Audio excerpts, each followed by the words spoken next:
Kalau hari ini Anda ibu rumah tangga yang berbeda karena Anda menimba ilmu pengetahuan tentang Tuhan di dalam gereja.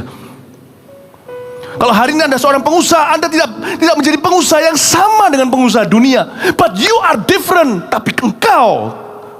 Tetapi kamu tidak sama dengan mereka.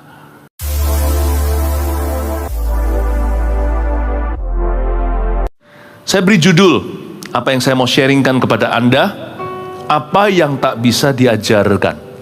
Ya, apa yang tidak bisa diajarkan. 2 Timotius pasal yang ketiga ayat 10-12 dulu. Surat Paulus yang terakhir menulisnya dari penjara, setelah itu dia dipenggal kepala di Roma. Tentunya kata-kata dan kalimatnya penuh dengan urapan dan anggur terakhir pelayanan atau ministrinya. Kita semua punya panggilan, dan panggilan itu berharga lebih dari emas, perak, dan permata apapun profesi kita. Panggilan kita itu dari Tuhan adalah yang paling mulia. 2 Timotius pasal 3 di Lembaga Alkitab Indonesia, Alkitab versi Indonesia yang kita pegang ini, judulnya Iman Bertumbuh dalam Penganiayaan dan dalam Pembacaan Kitab Suci. Judul ini ditambahi tapi sangat melengkapi. Memang iman itu bertumbuh dalam penganiayaan juga, nggak hanya dalam pembacaan Alkitab atau melalui khotbah, sharing firman Tuhan. Tapi iman itu harus diuji dengan aksi yang nyata, bahkan kalau perlu dengan aniaya. Iman bertumbuh dalam penganiayaan dan dalam pembacaan kitab suci. Saya mau ajarkan kepada Anda apa yang tak bisa diajarkan.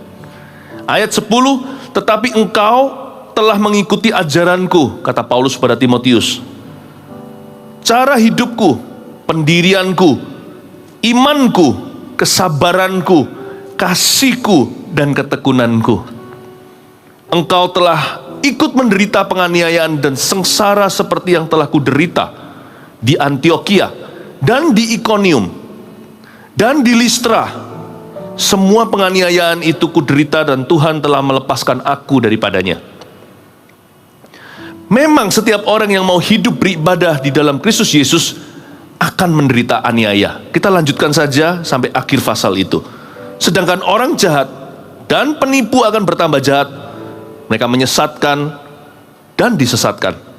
Tetapi hendaklah engkau, Timotius, tetap berpegang pada kebenaran yang telah engkau terima dan engkau yakini, dengan selalu mengingat orang yang telah mengajarkannya kepadamu. Ingatlah juga bahwa dari kecil engkau sudah mengenal kitab suci yang dapat memberi hikmat kepadamu dan menuntun engkau kepada keselamatan oleh iman kepada Yesus Kristus. Segala tulisan yang diilhamkan Allah memang bermanfaat untuk mengajar, untuk menyatakan kesalahan, untuk memperbaiki kelakuan, dan untuk mendidik orang dalam kebenaran. Dengan demikian, tiap-tiap manusia kepunyaan Allah diperlengkapi untuk setiap perbuatan baik. Saya ulang ayat 17, dengan demikian tiap manusia kepunyaan Allah. Setiap Anda hari ini, satu persatu, setiap pribadi berarti. Kita sekalipun secara korporat adalah tubuh Kristus, masing-masing kita adalah anggota yang sangat-sangat dimuliakan di hati Tuhan. Dengan demikian tiap-tiap satu persatu, one by one, tiap-tiap manusia kepunyaan Allah. You belong to Jesus, I belong to Him. Diperlengkapi untuk setiap perbuatan baik.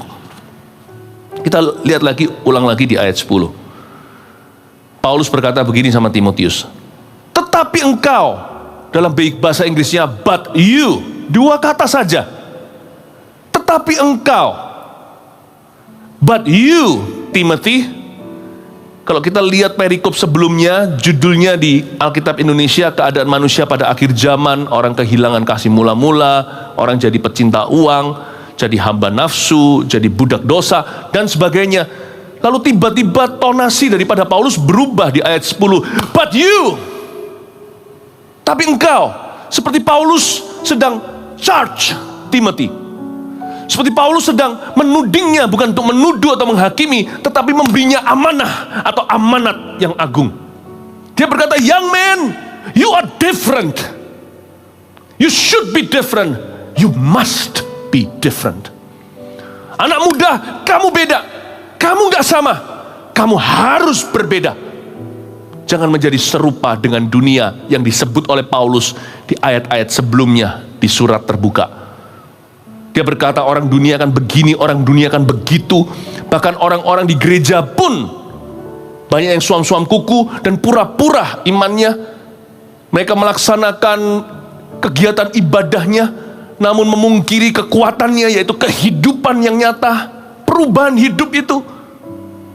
Iman mereka hanya pengakuan di mulut atau hanya pengetahuan di kepala. Tetapi mereka tidak bisa menunjukkan iman mereka yang nyata. But you, tetapi engkau telah mengikuti ajaranku. Kata telah mengikuti di sini. Kata mengikuti adalah mandat pertama Yesus pada murid-muridnya ketika dia pilih 12 di Galilea. Dia berkata, follow me. Yesus tidak memberi mereka tugas macam-macam, tidak memberi mereka beraneka ragam aktivitas. Dia hanya berkata, what you must do is just but one thing. Yang kamu harus lakukan hanya satu yang kau perlu. Ikutlah aku. Semua pengetahuan ini akan sia-sia yang kita timba. Sekalipun kita hari ini wisuda dari dasar-dasar kekristenan dan perkembangannya, kita harus tahu bahwa nafas kita adalah follow Him. Nafas kita hanya satu. Yesus berkata kepada kita, follow me. Hanya satu kerinduan atau asa semangat kita, I want to follow you. Paulus berkata, tetapi engkau telah mengikuti ajaranku.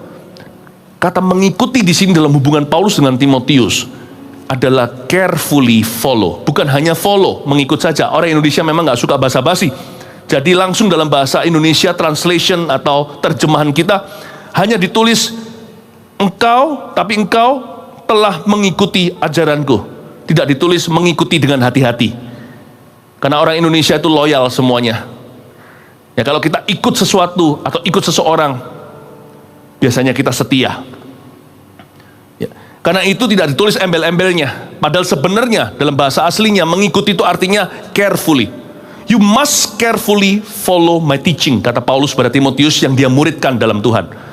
You must carefully follow me as I follow Christ. Kamu harus mengikut dengan seksama. Mengikut saya karena saya mengikut Kristus. Jangan ikut manusia. Ikutlah hanya karena manusia tersebut mengikut Tuhan. You must carefully follow me. Dari sini saya mengambil kesimpulan bahwa Paulus tidak hanya mengajarkan kepada Timotius atau ajari dia secara akademis saja. Karena kata carefully follow me itu membutuhkan panca indera, bukan hanya mendengar pengajaran, tetapi dia harus melihat bagaimana pengajaran itu dipraktekkan dalam kehidupan mentornya, yaitu Paulus. Dia nggak selesai sampai wisuda. Mungkin katakan Paulus punya berapa sesi dengan Timoti, tetapi setelah itu sekolah berlanjut karena hidup ini adalah kuliah Yesus Kristus. Pengetahuan yang dia miliki itu masih mentahan, diberikan dalam bentuk pengetahuan. Pengetahuan itu segera akan menjadi pengalaman. Karena itu dia butuh melihat bagaimana knowledge yang dia timba itu menjadi nyata dalam kehidupan sehari-hari. Karena itu Paulus berkata, don't stop learning, jangan berhenti belajar. Karena di dalam kerajaan Tuhan ada banyak hal yang gak bisa diajarkan, melainkan harus ditangkap dengan segenap hati. Some things in the kingdom of Christ, some things in Christianity cannot be taught, but must be caught. Ada hal-hal tertentu dalam kekristenan, iman kita, iman Kristiani yang tidak bisa diajarkan, tapi harus ditangkap. Catch, ditangkap, catch. Karena itu Paulus berkata, carefully follow. Belajar terus, mengikut dengan hati-hati. Mengikutlah dengan seksama. Gunakan seluruh inderamu untuk belajar sesuatu. Jadi murid itu kekal. Dalam kerajaan Allah kita selamanya murid Tuhan. Kita harus belajar terus. Ya, tetapi engkau, karena itu saya sangat-sangat senang melihat orang kalau bisa menyelesaikan suatu tingkat pendidikan bukan hanya di dunia, tapi juga di gereja. Gimana bisa menyelesaikan semua fasenya, komitmen, lebih baik lambat daripada nggak pernah lulus-lulus misalnya. Lebih baik segera diselesaikan komitmen, apalagi yang konsisten bisa mengikuti sampai wisuda sesuatu. Tuhan itu ingin kita itu mengikut itu nggak sekali-kali, tapi terus sampai lulus. Makanya Paulus berkata seperti ini, tetapi engkau, but you are different young man, kamu beda. Jalan hidupmu harus berbeda dengan dunia. Kamu tidak sama. Carefully follow me. Hati-hatilah, seksamalah untuk mengikut kami. Berarti ada hal-hal tertentu yang memang harus ditangkap, dan dari salah satu dan hal pertama yang harus ditangkap waktu kita berjalan dengan Tuhan adalah pengajaran. Lihat lagi sekali lagi di ayat 10, tetapi engkau telah mengikuti apa? Yang ke satu, dari satu list atau satu daftar yang nanti terus menerus. Yang pertama adalah ikuti ajaranku. The first thing to learn, hal pertama yang harus kita pelajari dan kita tangkap, karena ada banyak hal yang tidak bisa kita pelajari atau diajarkan, tapi harus ditangkap dengan iman karena kita memperhatikan. Nah, hal-hal tersebut yang membuat rasul-rasul akhirnya melanjutkan pekerjaan Yesus, bahkan melakukan perkara lebih besar karena Yesus pergi kepada Bapa. Coba lihat bagaimana Petrus berjalan di atas air seperti Yesus berjalan lebih dulu. Bagaimana Petrus membangkitkan Dorcas karena dia melihat Yesus membangkitkan Lazarus. Ada banyak hal yang tidak bisa kita kuliah untuk memperoleh ilmunya. Yesus mengajarkan banyak perumpamaan, teachingnya luar biasa di kitab Injil 1, 2, 3, 4, Matius, Markus, Lukas, Yohanes. Tetapi murid-murid mendapatkan suatu keistimewaan selama 3,5 tahun dengan sang juru selamat yang mereka panggil sebagai guru atau master itu. Dia berjalan lihat bagaimana Yesus mengutuk pohon ara. Makanya Yesus yang mempraktekkan itu ditiru. Petrus pukul 3 pergi di jalan, sebuah jalan. Lalu dia masuk ke bait Allah, di pintu gerbang indah ada satu orang minta uang, menatap matanya. Petrus berkata, emas perak tidak kupunya, apa yang kuberikan padamu melebihi harta dunia. Stand up, bangkit, berjalanlah. That cannot be taught. That must be caught. Itu tidak bisa diajarkan. Dan kita juga tidak bisa pelajari. Itu harus melihat, mendengar, kecaplah dan lihatlah betapa baiknya Tuhan itu. Itu harus kita tangkap dengan segenap hati. Tapi yang pertama yang kita pelajari dan kita tangkap sekaligus adalah doktrin pengajaran. Karena itu Paulus berkata seperti ini dalam proses pemuritannya terhadap Timotius. Dia berkata demikian, tetapi engkau, you young man, telah mengikuti ajaranku. First thing first, yang pertama, kamu harus nangkap doktrin yang benar. Karena Paulus tidak hidup sebagaimana dia hidup karena kebetulan atau karena produk keisengan. Paulus itu orang jahat loh. Coba bayangkan, dia dulu itu pembunuh, penganiaya umat Tuhan. Dia dulu itu sok suci orangnya. Sifatnya pasti angkuh. Saya bisa bayangkan Paulus itu kayak gimana. Tapi kok bisa berubah? Dia bisa hidup sebagaimana dia hidup karena dia percaya sesuatu. Makanya penting sekali untuk kita mempelajari, menangkap juga doktrin pengajaran yang benar. Makanya nggak cukup orang Kristen hanya diurapi atau hanya berkata bukan dengan gagah perkasa, tapi oleh karena rohmu, roh Tuhan, atau oleh karena Roh Kudus. Jangan lupa, Roh Kudus itu juga roh kebenaran yang memimpin kita kepada segala kebenaran. Roh Kudus juga yang mengajari kita, memberi terang atas firman yang kita terima. Roh Kudus juga mengingatkan, kata Yesus sendiri, akan apa yang aku ajarkan kepadamu, apa yang pernah aku katakan. Penghibur itu akan mengingatkanmu. Dia menuntunmu ke dalam segala kebenaran, bukan hanya 1-2 kebenaran, but the whole truth of the scriptures. Tapi seluruh kebenaran Alkitab dari Kejadian sampai Wahyu, dari hari kelahiran baru sampai hari matimu. Dia yang menuntunmu. Karena itu penting sekali dalam proses pemuritan. Kita harus belajar doktrin yang benar. Kita harus menangkap pengajaran-pengajaran Kristus. Paul lived the way he lived because he believed in certain things. Paulus hidup demikian rupa karena dia percaya. Pastilah karena dia percaya sesuatu. Makanya Paulus bisa begitu tangguh. Makanya Paulus punya tujuan. Kenapa Paulus bisa ampuni musuh-musuhnya? Karena dia berpegang teguh pada pengajaran Yesus 7 kali 70. He must have believed in some things. Dia pasti percaya sesuatu. I want to know what he believed in, kata Timothy. Timotius berkata begini, aku mau tahu apa yang dia percayai, apa yang dia yakini. Aku mau tangkap itu, tapi aku juga mau dengarkan di kelasnya, di sekolahnya. Ketika Paulus mengajar, aku ada di sana. Paulus itu juga seorang teacher. Suatu hari di sebuah kota yang dirintis jemaat di sana, dia pisahkan murid-muridnya dari orang-orang yang negatif spiritnya, yang suka fitnah, gosip. Dia pisahkan supaya mereka bertumbuh dalam komunitas yang benar.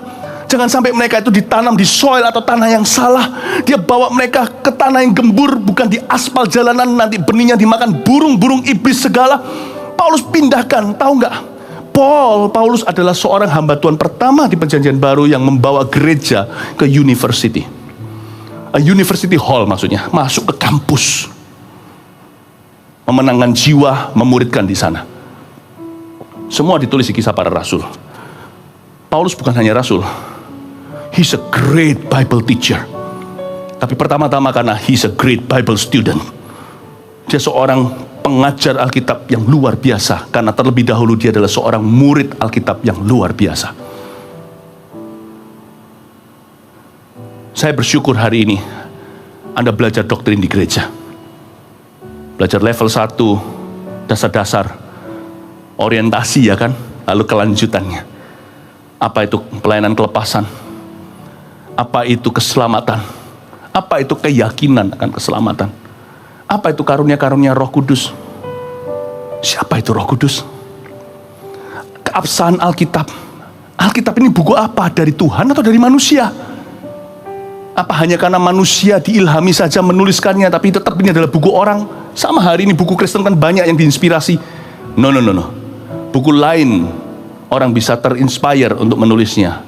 Buku ini meskipun ditulis sama manusia, this book comes from God. Kita belajar doktrin-doktrin itu di dalam gereja. Kita diberikan kemantapan untuk tempat berdiri hidup kita itu di atas gunung batu yang teguh. Batu karang, bukan pasir doang. Karena itu Paulus berkata, tetapi engkau telah mengikuti ajaranku. Timotius, kamu sudah berjalan dengan benar dan kudus. Selama aku mengenalmu, kira-kira gini bahasa sehari-hari. Yang pertama kau tangkap dari aku adalah doktrinku. Yang pertama kau tangkap dari saya adalah firman yang kau ajarkan. Right on, my son. Seolah-olah bisa mendengar Paulus sedang applause anak rohani dan muridnya. Right on. You have been right. Selama ini kamu sudah benar mengikutnya.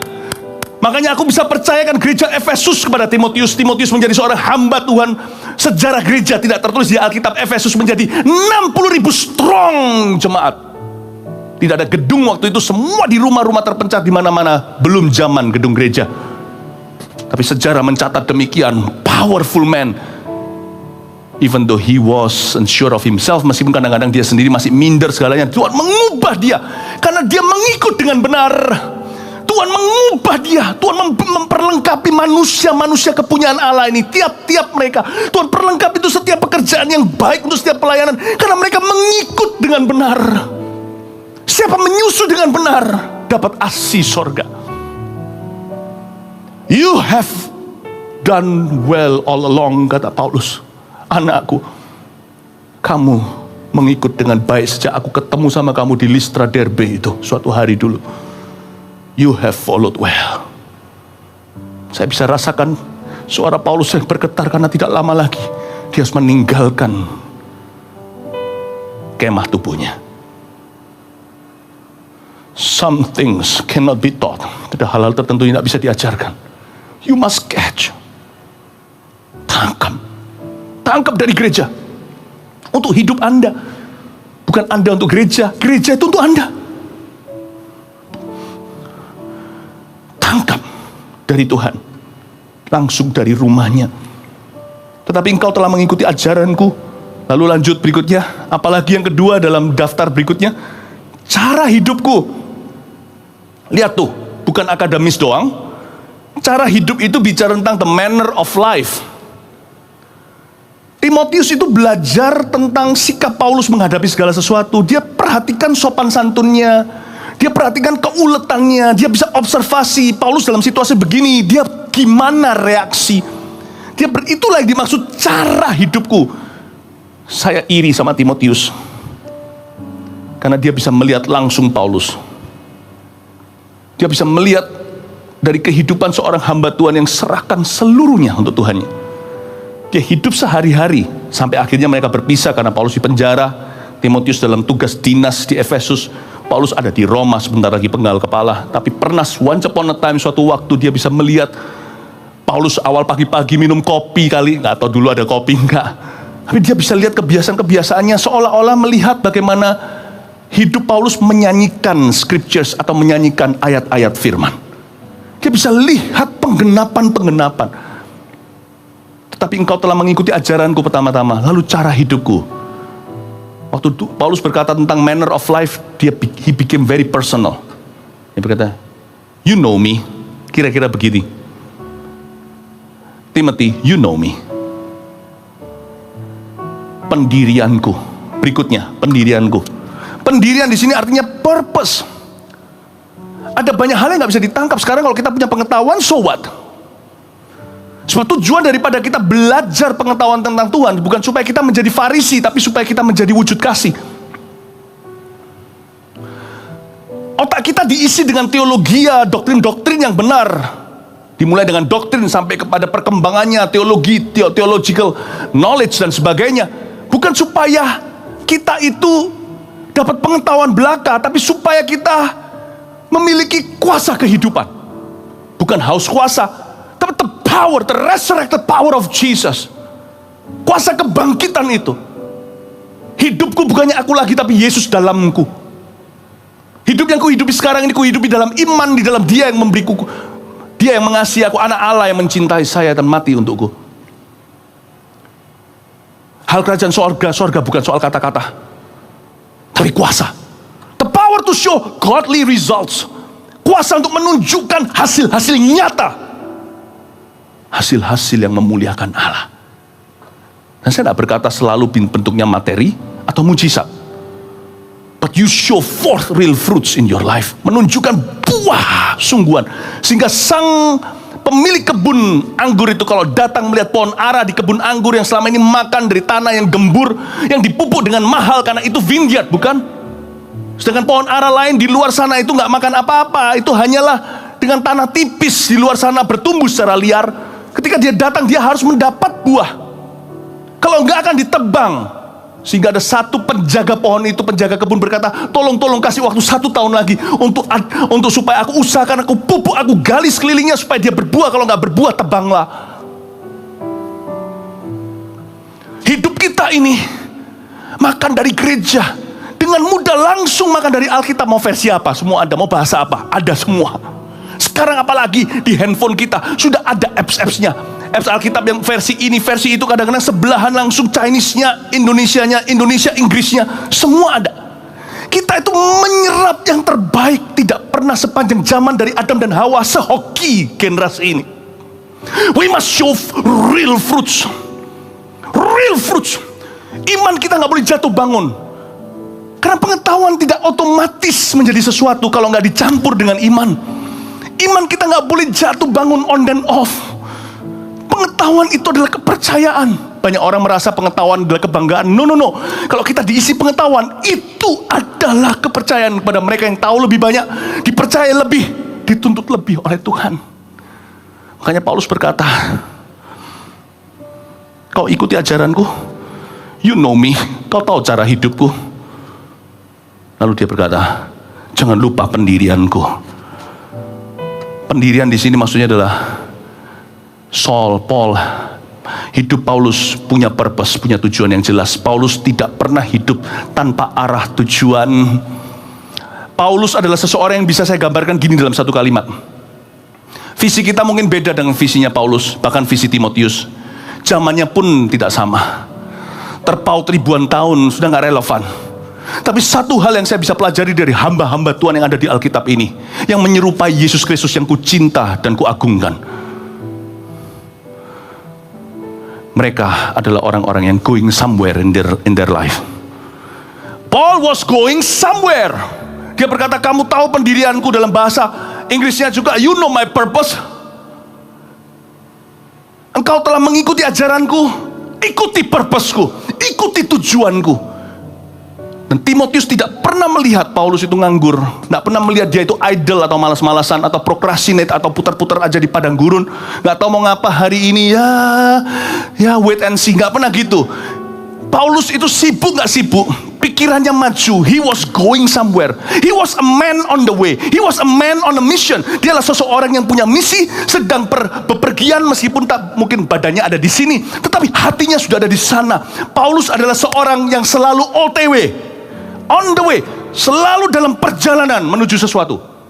Hatinya nggak pernah settle di dunia untuk perkara-perkara duniawi. Yang itu nggak bisa dapat dari pengetahuan. Itu nggak bisa diajarkan. You must catch it directly from the Lord. Langsung dapatkan dari Tuhan Yesus, dari tokoh-tokoh Alkitab yang Alkitab ajarkan ini, semuanya kan untuk kita. Dan juga dari orang-orang yang hari ini menghidupi firman Allah. Catch, tangkap. I want to have a purpose. Aku mau punya tujuan ilahi dalam hidupku. I want to be going somewhere. Aku mau pergi ke suatu tempat. Tuhan tuntun aku kepada tanah perjanjianku. Aku tidak mau mati di padang gurun rohaniku. Sekalipun kita bisa mandi dalam bak mandi penuh dengan harta, kita punya segala-galanya, meskipun seolah-olah kita happy di luar sana, permukaan kita bahagia, tapi dalam diri kita mati secara rohani. Itu bisa loh, bisa terjadi. Kekeringan itu bisa terjadi kepada orang yang punya segala sesuatu. Berbahagialah mereka yang miskin di hadapan Allah. Bukan soal banyak harta, kurang harta, nggak ada hubungannya sama materi. Bicara tentang hatinya yang punya misi. I'm nothing apart of you, from you. Aku bukan apa-apa di luarmu. Di luar engkau aku tidak bisa berbuat sesuatu. I want you to use me, pakai aku Tuhan. Aku mau pergi ke sebuah tempat, tanah perjanjian, tunjukkan Tuhan. I must be going somewhere. Hidup ini hanya sementara. Sampai akhir ku menutup mata, ku tetap setia. Setia pada apa? Pada panggilanmu. Paul was going somewhere. Dia seseorang yang on a mission, always. Sampai hari terakhir hidupnya. Bisa rasakan gak? Ini surat terakhirnya dia. Sampai surat terakhirnya pun he was breathing mission. Nafasnya itu mengeluarkan aroma misi. Sampai hari terakhir mati. Sejarah mencatat dalam tradisi gereja, waktu Paulus sebelum dipenggal di Roma, di sebuah koliseum, sementara Petrus di sebuah halaman besar, disalib terbalik di Italia, di kota yang sama, di hari yang sama pula. Orang-orang yang menjaga Paulus, tentara-tentara itu, saking terharunya melihat bagaimana the saint, orang kudus ini, menyerahkan nyawanya untuk Tuhan. Tidak semua kita sehoki itu dipanggil Tuhan untuk mati martir. Paling-paling kita ini minimalis, semuanya hanya hidup untuk Kristus. Sampai mati kita ya mati biasa-biasa ya, ini itulah normal lah, nggak seperti heboh seperti Paulus. Kita ini minimalis, sebagian besar kita itu hanya hidup untuk Kristus. Mati adalah keuntungan. Kalau Paulus matinya glory. Sejarah mencatat waktu dia berlutut sebelum dipenggal, karena dia tidak perlu disalib, karena dia adalah warga negara Romawi. Penyaliban tidak dibenarkan, tidak diperbolehkan, tidak diizinkan untuk warga Italia. Ketika dia mau dipenggal oleh Algojo itu, tentara-tentara itu minta dipenggal bersama dengan dia berlutut. Kalau nggak salah, saya harus cek lagi nih, termasuk Algojonya. Ganti Algojo yang satunya. Semua minta mati bersama dengan Paulus. Kristus. Dengan semua pengetahuan baru yang kita diberi pengetahuan bertambah, kita harus bertambah mengasihi Yesus, bertambah mengikuti Dia, mengikuti Yesus Tuhan. Amin. Cara hidupku, lalu pendirianku, imanku, kesabaranku, kasihku dan ketekunanku. Timotius itu belajar sesuatu. Dia berkata, aku mau belajar seperti Paulus. Dia juga menyinggung di sini. Paulus berkata, kamu kan sudah belajar dari imanku dan kesabaranku. Seolah-olah saya bisa bayangkan waktu Timotius membaca surat itu, tentunya tidak ada telegram, tidak ada WhatsApp, tidak ada email waktu itu. Jadi terimanya berapa minggu berikutnya siapa tahu, kan jauh. Itu lewat kapal dulu, harus ada tukang posnya yang antar ke sana, harus ada seorang saudara seiman. Tapi waktu dia terima surat tersebut, saya bisa bayangkan Timotius mengangguk-angguk ketika Paulus berkata, kamu selama ini sudah mengikuti pendirianku, my purpose. And I'm proud of you. Aku bangga sama kamu, Timotius. Kamu hari ini juga seorang anak muda yang beda. But you, kamu tidak sama. Kalau hari ini Anda ibu rumah tangga, Anda ibu rumah tangga yang berbeda. Karena Anda menimba ilmu pengetahuan tentang Tuhan di dalam gereja. Kalau hari ini Anda seorang pengusaha, Anda tidak menjadi pengusaha yang sama dengan pengusaha dunia. But you are different. Tetapi kamu tidak sama dengan mereka. Kamu sudah mengikuti pendirianku, sekarang aku bangga sama kamu, kata Paulus pada Timotius. Lihat anak muda, kamu tidak seperti anak muda lain.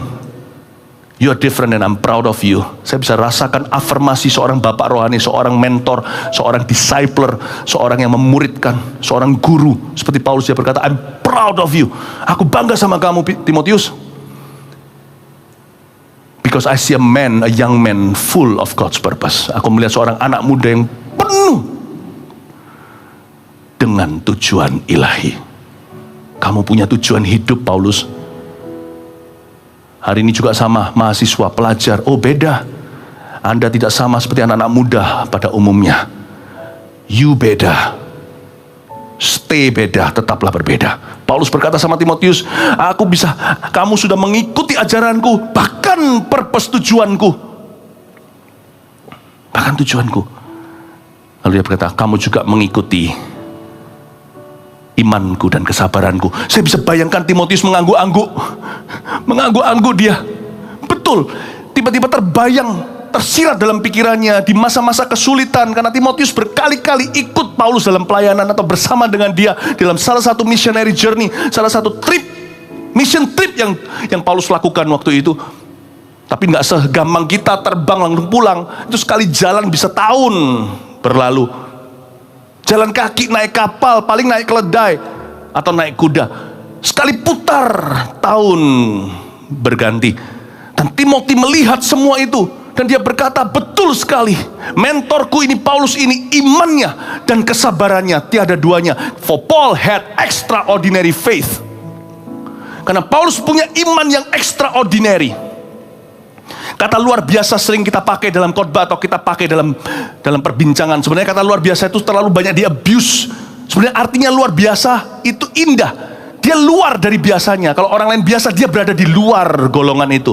Dia bukan rata-rata, tidak biasa, tidak umum, tidak gampang ditemukan. Dan Timotius seperti bisa meneguhkan dan mengkonfirmasi betul. Mentorku itu Paulus. His faith was extraordinary. Kalau orang lain itu semuanya dapat tantangan, selalu Paulus yang pertama berkata, aku percaya. Ketika semua orang dalam kapal karam semuanya panik, matilah, semua kita mati. Hanya Paulus berkata, tenang, kapal ini kan karam. Dia bukan menyangkali fakta. Tapi kalian semua tidak ada satupun yang mati. Oleh karena itu makan. Buanglah barang yang gak perlu. So, semua gak bisa kita bawa, nanti kita akan berenang ke ujungnya. Tapi sekarang kita harus makan. Lalu Paulus memimpin ratusan, 200 sekian awak kapal sampai penumpangnya, termasuk semua tawanan-tawanan, napi-napi, narapidana, termasuk tentara Romawi di sana, dipimpin perjamuan kudus. He was always the first one to believe in his God. Di tengah-tengah sesuatu, dalam sebuah situasi kondisi, imannya itu paling kinclong sekali. Dia selalu yang pertama berkata, I believe. Kalau cek lognya sorga, nama Paulus muncul dulu. Klik. Paulus register nomor 1. Tapi when the going gets tough, waktu keadaan menjadi susah banget, luar biasa, semua orang lari, dialah orang terakhir yang check out. Makanya kesabarannya extraordinary, ketekunannya extraordinary, karena kasihnya luar biasa. Orang lain kasihnya segini pada umat Tuhan, kasih Paulus satu kepala lebih tinggi, seperti Raja Saul lebih tinggi daripada rakyat jelata. Kalau semua orang itu meninggalkan Allahnya, dia seperti anak si Dodo, Eliasar si Dodo yang mempertahankan ladang kacang merah itu bersama dengan Daud seorang diri. Mana semua triwira yang lain? Mana semua tentara gagah perkasa 30? Mana semua ribuan tentara Israel? Semua lari. He's the last one to defend his faith. Dialah yang terakhir mempertahankan imannya, mempertahankan rajanya, dan mempertahankan ladang tuayan. Makanya Paulus ketika berkata, kamu sudah ikut kan? Sekarang kamu sudah mencatat dengan baik ya nak? Kamu ingat imanku, karena itu gak bisa diajarkan kepadamu. Gak bisa diajarkan, gak bisa dipelajari. Harus kau tangkap. Kamu ingat kesabaranku. Saya bisa bayangkan Timotius mengangguk-angguk sambil air mata menetes karena dia gak akan pernah ketemu dengan mentornya lagi. Dan Timotius seolah-olah berkata, yes, I can testify. Ya, aku bisa bersaksi tentang hal itu. Paulus, guruku ini, adalah orang yang pertama percaya pada Allahnya dalam segala situasi yang diberi atau yang harus dihadapi. Dan dia orang terakhir yang check out. Oh, lebih tepatnya, dia nggak pernah check out. Dia terakhir di sana. Dan Timotius berkata, I want to be like that. Aku mau jadi seperti itu. Aku mau jadi seperti itu. Sejarah mencatat, tidak ditulis lagi, akhir hidup Timothy juga mati martir. Sekali lagi jangan takut, kita juga nggak boleh GR. Hampir semua kita, jikalau bukan semua kita, nggak sehoki itu. Kita ini minimalis, murid minimalis. Kalau gitu udah minimalis, jangan di-courting lagi, jangan di-discount lagi. Hiduplah untuk Kristus, you and me. Saya bicara kepada saya juga. Kalau begitu hidup untuk Kristus, jangan di-courting. Itu saja terakhir yang kita bisa buktikan. Hanya itu saja, sekalipun Tuhan tidak meminta kita membuktikan apa-apa. Tidak perlu pembuktian diri. Tapi satu-satunya cara untuk kita bisa mengembalikan kasih Yesus. Only one thing left. Hanya satu hal yang tertinggal. Hidup bagi Kristus. Kalau itu berarti berdoa, berdoalah jangan bolong. Kalau itu berarti baca firman, bacalah firman jangan bolong. Kalau itu berarti mengampuni, ampunilah. Cuman itu doang. Jangan ditawar. Pernah gak tawar tukang sayur? Kasian, 50 perak aja ditawar. Kadang-kadang kalau saya lihat, dulu sih saya lihat tetangga ada yang begitu. Aduh, saya kasihan sama tukang itu. Saya bukan sok suci, tapi pernah waktu seperti itu saya beli akhirnya. Saya kasih lebih-lebih untuk tebus tetangga yang pelit sekali. Tukang sayur kasihan, kakinya udah seperti biting begitu, seperti tulang dibungkus kulit. Dia pulang masih harus kasih sama keluarganya zaman-zaman dulu ya. Pernah nggak kita tawar? Kerohanian kita, termasuk saya, dengan semua pengetahuan kita yang besar, jangan-jangan kaki kita patah. Karena kepala kita lebih gede daripada kaki kita. Kaki kerelaan memberitakan Injil aja kita takut-takut. Kaki kita, kepala kita bisa diisi dengan pengetahuan. Makanya itu saya hari ini ajarkan bahwa pengetahuan itu adalah permulaan, bukan akhir segala sesuatu. Jangan-jangan kepala kita diisi dengan knowledge sampai akhirnya terlalu berat, tidak bisa seimbang, akhirnya patah kaki, patah lengan, patah tulang. Karena kurus bawah, gemuk atasnya. Satu hal yang tersisa jangan ditawar 50 perak. Hidupmu dan hidupku ini minimalis, termasuk saya. Hanya hidup bagi Kristus. Paulus itu mati untuk Kristus. Timotius juga. Udah itu aja. Now you understand why knowledge is very important. Yang pertama harus kita tangkap dan kita pelajari adalah tangkaplah pengajaranku. Kau ikuti dengan seksama hati-hati ajaran saya, kata Paulus. But knowledge is not. Pengetahuan bukanlah pintu terakhir. Pintu terakhir adalah ketaatan. Hidup bagi Tuhan. I want to charge you. Setiap orang harinya mendengarkan firman ini, apalagi yang sudah mengecap pengetahuan. I charge you, Timothy. But you, tetapi engkau. Saya tunjuk Anda 1, 3 tunjuk saya sendiri ke belakang. Tetapi engkau, Anda semua, dan juga Philip Mantova, hiduplah bagi Kristus. Saya ngomong gini, saya mau nangis rasanya. Betapa kecilnya peranku Tuhan dalam sejarah gereja. Betapa kecilnya peran kita. Jangan di-courting ya. Selamat untuk Anda yang hari ini lulus sesuatu, lulus ini dan lulus itu. Congratulations. Kalau Anda menimba ilmu, sekolah teologi, bahkan sekolah pendeta, atau mengikuti jenjang-jenjang pengajaran Kristen di dalam gereja. Congratulations. I mean it. Saya tidak sarkas waktu saya ngomong ini. I really mean it. Congratulations. Mulai sekarang ayo gandeng tangan bersama-sama dengan saya, dengan kita, dengan kami. Let's walk with Jesus. Let's walk with Jesus in the land of the living. Kita berjalan dengan Tuhan di negeri orang-orang hidup. Oh. Dan seperti Paulus, kita juga punya tujuan, Gereja Mawar Sharon yang tercinta, yang menjadi keluarga rohani kita semuanya. Seperti Paulus, we are going somewhere. Kita pergi ke suatu tempat, kita menuju sesuatu. Kalau Paulus punya pendirian, dia punya purpose, dia beritahu sama Timotius, kamu sudah mengikuti pendirianku kan? Bahwa Paulus dari dulu, Timotius tahu, dia mau ke Roma. To Rome I go. Aku mau pergi ke Italia, ke Roma, supaya nanti dari sana Injil diberitakan ke seluruh dunia. Karena Paulus gak bisa ke timur kan, dia gak bisa ke Bitinia, dia gak bisa ke Asia, bukan benua Asia, tapi Asia itu Turki. Dari sana kan bisa Afghanistan, lalu habis itu ke situ terus Iran, Iran dan sebagainya, terus India, China, Rusia, Southeast Asia atau Asia Tenggara, Indonesia, Malaysia, Singapura. Paulus gak bisa ke sana, gak ada waktu. Lalu Paulus juga nggak boleh ke situ. Jadi Paulus harus pergi ke Western Europe. Dia harus pergi kepada arah yang satunya, yaitu ke barat. Gara-gara Paulus, Injil diberitakan sampai Spanyol. Jadi kalau ada kekristenan di Eropa, kita tahu itu karena siapa. Karena Tuhan Yesus, benihnya siapa kita juga tahu. Paulus dan kawan-kawan. Nggak hanya sampai Spanyol, Injil itu diberitakan terus sampai ke sana. Sampai di surat Timotius, 2 Timotius, yang di surat ini yang sama, di ayat yang terakhir, nggak usah kita buka. Ada nama yang disebut itu seorang Briton, itu sejarah gereja, dan juga nama Claudia yang ditulis nanti di ayat-ayat terakhir daripada 2 Timotius ini. That girl was a British. Itu orang England. Paulus sudah sejauh itu aja. Tentunya kita tahu Injil sampai ke Afrika juga kan. Lewat Sida, lewat Filipus. Injil juga sampai ke Eropa lewat Simon Kirene, bukan lewat rasul-rasul tapi langsung lewat Yesus. Atau Simon Kirene harus mengangkat salib itu dari Afrika, dari benua itu.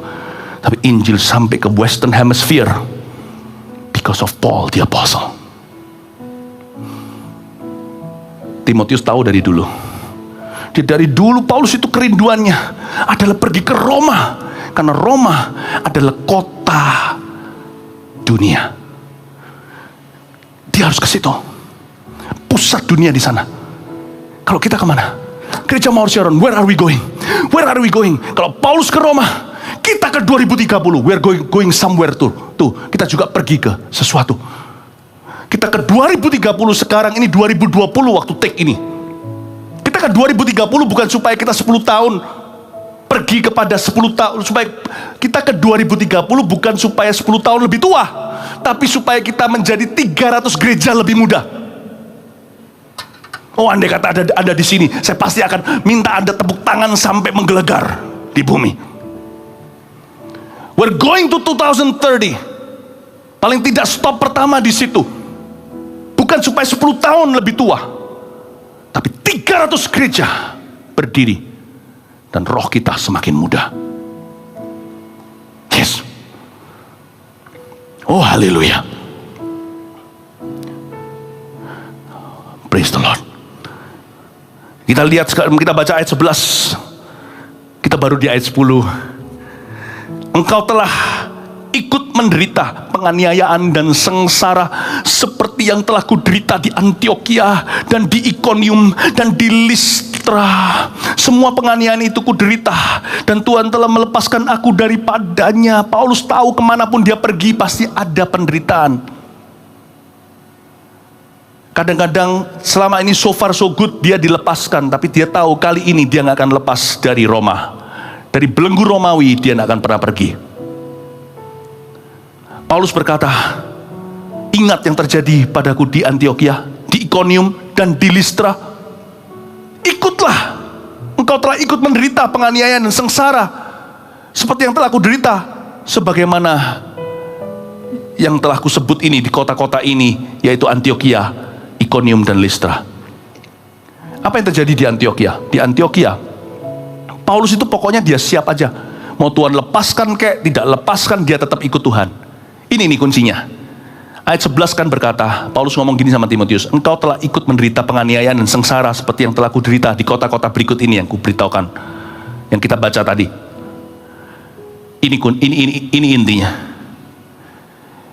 Sometimes, kadang-kadang mengikut Yesus, sekalipun kita punya pengetahuan sejagat raya, kadang-kadang mengikut Tuhan itu susah. Terus terang, kita mungkin gak ngalami aniaya seperti Paulus, karena Paulus ngalami aniaya yang cukup kreatif. Betul-betul orang ini mengalami lebih dibandingkan kita semua menjadi satu. Di Antioquia, Paulus diusir. Kalau Anda baca di Kisah Para Rasul, dia diminta meninggalkan daerah itu. Jadi dia makan hati, itu menyerang batinnya. Pernahkah Anda di out welcome atau tidak di welcome sama orang? Yesus pernah udah ngusir setan legion 6.000 biji, ada 6.000 roja di dalam tubuh seseorang. Orang gila kan, kasihan tuh anak seseorang. Bukannya mereka datang berterima kasih di daerah Gerasa, Dekapolis, 10 kota orang-orang non-Yahudi itu. Yesus malah disuruh pergi, mereka lebih cinta babi. Coba bayangin kalau Tuhan itu makan perasaan begitu. Di Samaria dia gak boleh masuk. Yohanes sama Petrus saja ngamuk-ngamuk, mau minta sama Tuhan untuk kirim halilintar dibakar. Paulus itu ngerti rasanya ditolak. Jadi Paulus itu mengalami aniaya sosial juga. Kita kan minimal mengalami penganiayaan sosial. Penderitaan kita itu suffering could be in social ways, gak selalu physical. Tapi Paulus lebih, karena Paulus mengalami di Ikonium. Di Ikonium itu dia diancam, gak sampai terjadi Paulus pergi. Dia diancam untuk dilempari batu sampai mati. Tetapi di Listra dia sungguhan dilempari batu sampai dikira mati, dibawa keluar kota segalanya. Waktu itu umat Tuhan berkumpul sekelilingnya, dia bangun lagi, masuk kota, beritakan Injil lagi. Ini orang memang punya urat rohani besi. Minta urapan begitu, minta hati yang teguh. Tetapi kita mungkin gak ngalami seperti itu. Tapi sometimes in our lives, I must be honest, kita harus jujur bahwa ada waktu-waktu season musim tertentu mengikut Tuhan itu jadi susah. 7 kali 70 kali lipat. Dan Paulus berkata sama Timotius, engkau telah ikut menderita penganiayaan dan sengsara seperti yang telah kuderita. Paulus ngomong begini, Timothy, when it's hard to follow Jesus, then follow Jesus hard. Waktu kita mengalami yang namanya hard to follow, then follow hard. Waktu Yesus berkata sama murid-muridnya di Galilea, kamu, Lewi, si Matius itu pemungut cukai, meninggalkan mejanya. Petrus dan Andreas meninggalkan jalannya. Yesus hanya berkata, follow me, ikut aku. Tapi nanti season atau musim kehidupan tidak akan membuat mereka mudah mengikuti Yesus. Karena itu dari Yesus hanya perintahnya sederhana, follow me. Dari mereka, Lord, I will follow hard after thee. Kalau mengikutmu menjadi susah, maka aku akan mengikutmu lebih sungguh. Kalau mengikutmu itu biasa-biasa terbawa arus, aku akan mengikutmu dengan melawan arus. Kalau mengikutmu dengan lembut-lembut sudah bisa mengikut Tuhan. Tapi kalau tiba-tiba lembut aja nggak cukup, aku akan mengikutmu dengan keras. When it's hard to follow, then follow hard. Kalau susah untuk mengikut, mengikutlah dengan susah, tapi tetap mengikut. Pemazmur berkata, aku dungu seperti hewan, aku tidak mengerti. Tapi aku tetap berada di dekatmu. Aku menempatkan diriku di dekat Tuhan. Hanya dekat Allah saja aku tenang. Daripadanya lah keselamatanku. Ketika kita ditolak, follow hard. Ikut Tuhan. Ketika kita disalah ngerti, follow hard. Ketika kita dikata-katai dan difitnah, follow hard. Ketika kita di-dislike, follow hard. Ketika kita dibenci, follow hard. Ketika kita diusir, follow hard. Ketika kita tidak di-welcome, follow hard. Ketika kita diancam, follow hard. Bahkan kalau kita dipegang, dijamah sungguh-sungguh secara fisik seperti Paulus di Listra, then follow Christ to the death. Ikut Kristus sampai mati.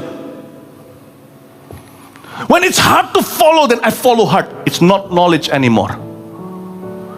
Pengetahuan kita waktu itu seperti dilinting-linting satu-satu, dibakar dalam api pengujian, satu-satu menjadi bahan bakar kita. Pengetahuan kita di musim-musim tertentu tidak bisa jadi pengetahuan, harus dibakar sebagai bahan bakar kita. Bukan untuk dibakar hangus loh ya, pengetahuan itu kekal, apalagi akan Tuhan. Tapi pengetahuan kita itu harus jadi bahan bakar ketika jalannya susah. Dengan segenap pengetahuanku, Tuhan itu baik ketika segala sesuatu di hidupku tidak baik. Aku pakai pengetahuanku itu, aku linting-linting seperti itu, seperti daun kering. Aku akan bakar itu sebagai bahan bakarku. God is good. Sebab Tuhan baik. Sebab Tuhan baik. Bahwasanya untuk selama-lamanya kasih setianya. Cry if you must, bleed if you must. Menangislah jika harus, berdarahlah jika harus. Pengetahuanmu, bahan bakarmu. Kalau enggak, kita hanya punya pengetahuan, tapi memungkiri kekuatan pengetahuan itu. Ada banyak hal dalam kekristenan tidak bisa dipelajari, hanya bisa dipraktekkan. I want to encourage you to follow hard after Christ. Ayat 12, dengan ini saya selesai. Oh Lord, memang setiap orang yang mau hidup beribadah di dalam Kristus Yesus akan menderita aniaya. Ayat ini mengingatkan kita sekali lagi bahwa ikut Tuhan itu seperti orang kawin dan menikah, dalam suka dan duka.